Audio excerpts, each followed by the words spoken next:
OI data एक बहुत ही ज़्यादा सर्च करने वाली चीज़, तो क्या सच में वो इतनी काम की रहती है जितना लोग उसको सर्च करते हैं? टेंशन नहीं, मैं इस वीडियो में आपको हर एक चीज़ बताने वाला हूँ ओआई डाटा से रिलेटेड कि क्या होता है ओआई डाटा और कितने काम का रहता है भाई, और कैसे उसकी मदद से ट्रेड लिया जाता है, और कैसे ओआई डाटा को आप अपनी ट्रेडिंग सिस्टम में यूज़ करके ट्रैप्स से या फिर बहुत सारी चीज़ों से बच सकते हो। तो चलो मैं लेके चलता हूँ आपको अपनी स्क्रीन के ऊपर और वहाँ बताता हूँ कि एक ओआई डाटा को कैसे रीड करते हैं।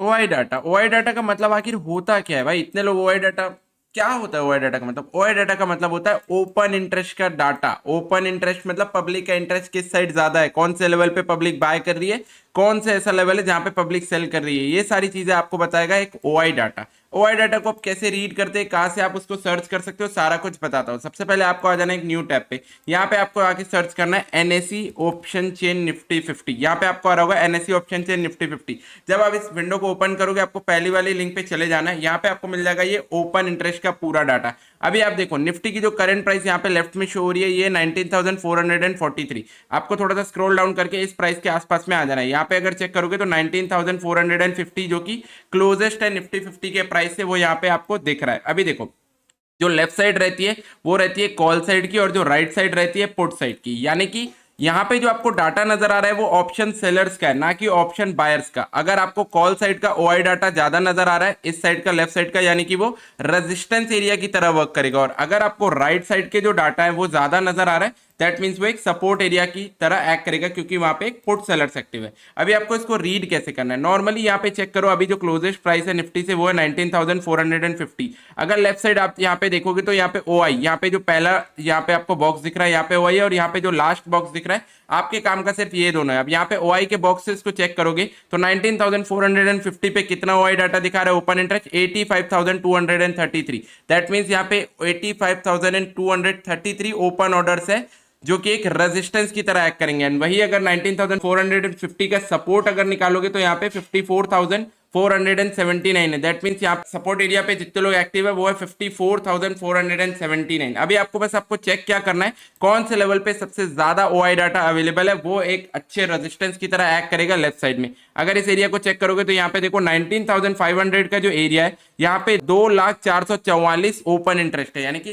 2,04,44 ओपन ऑर्डर पड़े हुए, जो कि 19,500 को एक बहुत ज्यादा स्ट्रॉन्ग रेजिस्टेंस एरिया बनाता है। और सबसे अच्छा और सबसे मजबूत सपोर्ट एरिया देखोगे तो यहाँ पे कौन सा है 1,53,119 जो कि है 19,400 पे। यानी कि ओआई डाटा के अकॉर्डिंग हमारा 19,400 एक काफी अच्छा सपोर्ट एरिया है, और ओआई डाटा के अकॉर्डिंग 19,500 जहाँ पे 2 लाख ओपन ऑर्डर है वो एक बहुत ही अच्छा रेजिस्टेंस एरिया है। तो अगर हम लोग अब निफ्टी 50 की चार्ट पे जाएं, यहाँ पे देखो निफ्टी 50 की चार्ट है। अगर यहाँ पे आप 19,500 का एरिया, 19,500 के एरिया को हम लोग अगर रेजिस्टेंस की तरह मार्क करते हैं जो कि ये वाला आ रहा है, तो यहाँ पे देख सकते हो आप एक पहले ही ऑलरेडी कल के दिन निफ्टी ने यहाँ पे 19,500 पे एक रेजिस्टेंस लेके एक सेलिंग प्रेशर क्रिएट किया। और अगर 19,400 का एरिया निकाले जो कि आ रहा है यहाँ पे 19,400 का एरिया आ रहा है यहाँ पे, यानी कि एक अच्छा support area according to OI data. तो अब आपने ये तो समझ लिया कि ओआई डाटा होता क्या है, ओआई डाटा को किस तरीके से रीड करना है। जो लेफ्ट वाला साइड रहता है वो कॉल साइड का रहता है, जो राइट वाला साइड रहता है वो पुट साइड का रहता है। ये ऑप्शन सेलर्स का डाटा है ना कि ऑप्शन बायर्स का, इसलिए जो लेफ्ट साइड यानी कि कॉल साइड के डाटा लिखे हैं वो एक रेजिस्टेंस एरिया की तरह ट्रीट होगा, क्योंकि कॉल सेलर्स जो है मार्केट को नीचे ले जाते हैं, और राइट साइड वाला एरिया एक पुट सेलर्स का है जो कि एक सपोर्ट की तरह एक्ट करता है। अभी हमने 19,400 और 19,500 के एरिया को मार्क करके रख लिया, ये आपको एक सपोर्ट और रेजिस्टेंस की तरह मिल गया। अब जो दूसरी चीज है, ठीक है, उसका मतलब ये है कि क्या सच में ओआई डाटा इतना यूजफुल रहता है जितना लोग उसको ट्रीट करते हैं। लोग क्या करते हैं 19,500 पे बहुत ज्यादा ओआई डाटा है, दैट मींस यहां से तो मार्केट ऊपर जा ही नहीं सकता सोच के यहाँ पे अंधाधुंध सेलिंग ट्राई करते हैं और यहाँ से अपने पोजीशंस को क्रिएट करते हैं। तो भाई एकदम सिंपल कंसेप्ट बता रहा हूँ, क्या आपको लगता है स्टॉक मार्केट इतना इजी है जितना आपको दिखाया जा रहा है? कि आपने सिर्फ सिंपल ओआई डाटा रीड करना सीख लिया, जो मैंने भी आपको 2 मिनट में सिखा दिया कि लेफ्ट साइड वाला कॉल रहता है, राइट साइड वाला पुट सेलर्स लोग का रहता है, और यहाँ पे सपोर्ट बनता है और यहाँ पे रेजिस्टेंस बनता है। तो नहीं, इतना ईजी नहीं रहता, ठीक है। ये सिर्फ और सिर्फ आपको थोड़ा सा हेल्प कर सकता है ओआई डाटा आपके रेजिस्टेंस और सपोर्ट एरिया को क्रिएट करने में, उससे ज्यादा ये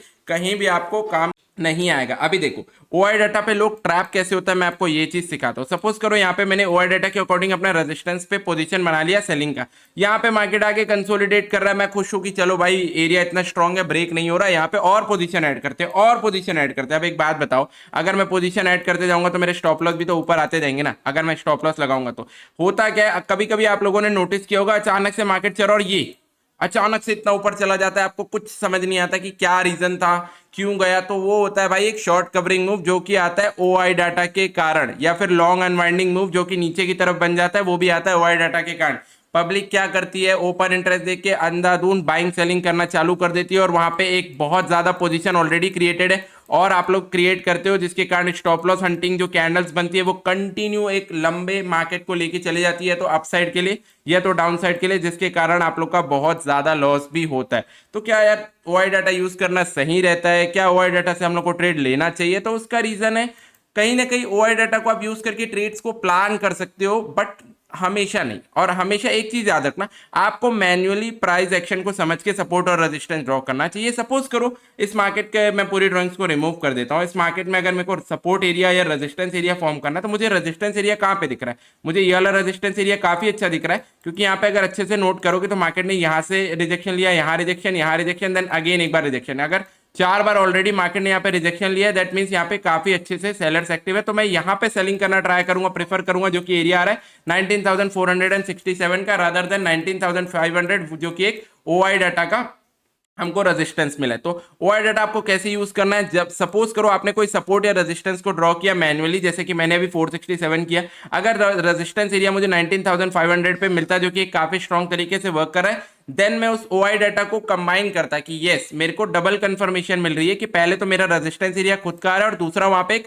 ओआई की तरफ से भी रेजिस्टेंस एरिया मिल रहा है, तो डबल कंफर्मेशन के कारण वहां मैं अपनी एंट्री प्लान करके वहां पे एक्यूरेसी के साथ ट्रेड प्लान कर सकता हूं। तो आप इस वीडियो में ऑलरेडी अभी तक क्या क्या सीख चुके हो, कैसे ओआई डाटा को रीड करते हैं, कैसे सपोर्ट और रेजिस्टेंस ओआई डाटा से निकालते हैं, दूसरा ओआई डाटा कितने काम का रहता है, क्या हमको उसके ऊपर पूरा डिपेंड रहना चाहिए, और तीसरा कैसे एक ओआई डाटा को यूज करके आप अपनी एक्यूरेसी को बढ़ा सकते हैं, लाइक आप अपना उसको डबल कंफर्मेशन की तरह ट्रीट कर सकते हैं। इन शॉर्ट एकदम सरल और आसान शब्दों में बताऊं तो OI data is not more than an indicator. जैसे हम लोग इंडिकेटर यूज करते हैं ना भाई, यहां से अगर मैंने इंडिकेटर पे गया, मैंने यहाँ पे इंडिकेटर लगा लिया भाई मूविंग एवरेज एक्सपोनेंशियल, अब मुझे 9 EMA का ये दिख गया, अब मैं 9 EMA को जैसे यूज करूंगा कि हाँ ये रेजिस्टेंस से सपोर्ट की तरह एक्ट करेगा, दैट्स इट। आपको ओआई डाटा एक इंडिकेटर से ज्यादा कुछ नहीं दे सकता। ओआई डाटा पे इतना डिपेंड नहीं होना चाहिए जितना लोग हो जाते हैं, अंधाधुन ऑप्शन बाइंग उस पर करते हैं कि हाँ ओआई डाटा का सपोर्ट है तो बाय कर लिए, रेजिस्टेंस है तो सेल कर दिए। नहीं, जब तक आपको कोई अच्छा सा एरिया या अच्छा सा प्राइस एक्शन बेसिस पे आपको ट्रेड नहीं मिलता तब तक मत लो। ओआई डाटा को अपना एक पार्ट ऑफ वो बना लो कि यस आपने अपना ट्रेडिंग सेटअप ऑलरेडी बना के रखा है जिसपे आप ट्रेड करते हो सपोर्ट या रेजिस्टेंस, और ओआई डाटा अगर आपको कंफर्मेशन दे रहा है तो आपके लिए अच्छी बात है, नहीं दे रहा है तो भी कोई दिक्कत नहीं है, उसके ऊपर पूरा डिपेंड होने की जरूरत बिल्कुल भी नहीं है। तो आई होप आपको इस वीडियो से इतना अच्छे से समझ आ गया होगा कि ओआई डाटा का रियल ट्रूथ क्या है। लोग उस पर इतना बिलीव करते हैं बट उस पर उतना बिलीव नहीं करना चाहिए। OI data is a good thing, आप उसको सीखिए, आप उसके अकॉर्डिंग अपने रेजिस्टेंस और सपोर्ट को देखिए कि क्या सच में वहां पे ओआई डाटा अवेलेबल है, तो आपको वो डबल कंफर्मेशन देगा, उससे ज्यादा कुछ भी नहीं देगा। और yes always focus on price action, हमेशा एक ही चीज पे फोकस करो जो कि है प्राइस एक्शन। प्राइस एक्शन ही आपको सब कुछ ट्रेड दिलवा के देगा, प्राइस एक्शन से आप प्रॉफिट भी कमा सकते हो। प्राइस एक्शन कभी कभी जो है आपके अगेंस्ट में भी मार्केट जाएगी, तो कभी अपना होप लूज मत करना। Always there is a risk in stock market, तो उसी रिस्क के अकॉर्डिंग आपको अपना प्रॉपर ट्रेड को मैनेज करना है। अगर प्राइस एक्शन सीखना है तो राइट साइड में एक प्लेलिस्ट आ रही होगी जिसपे मैंने अपना पूरा का पूरा प्राइस एक्शन एक कोर्स डाल के रखा है, जहाँ पे support, resistance, trend line, candlestick pattern सारा कुछ मिलेगा। तो उस वीडियो को जरूर से चेकआउट करना, और वीडियो पसंद आएगी तो एक लाइक जरूर करना और चैनल को सब्सक्राइब करना। मिलते हैं आपसे एक और अच्छी वीडियो में जहाँ पे हम लोग और कोई टॉपिक को कवर करेंगे।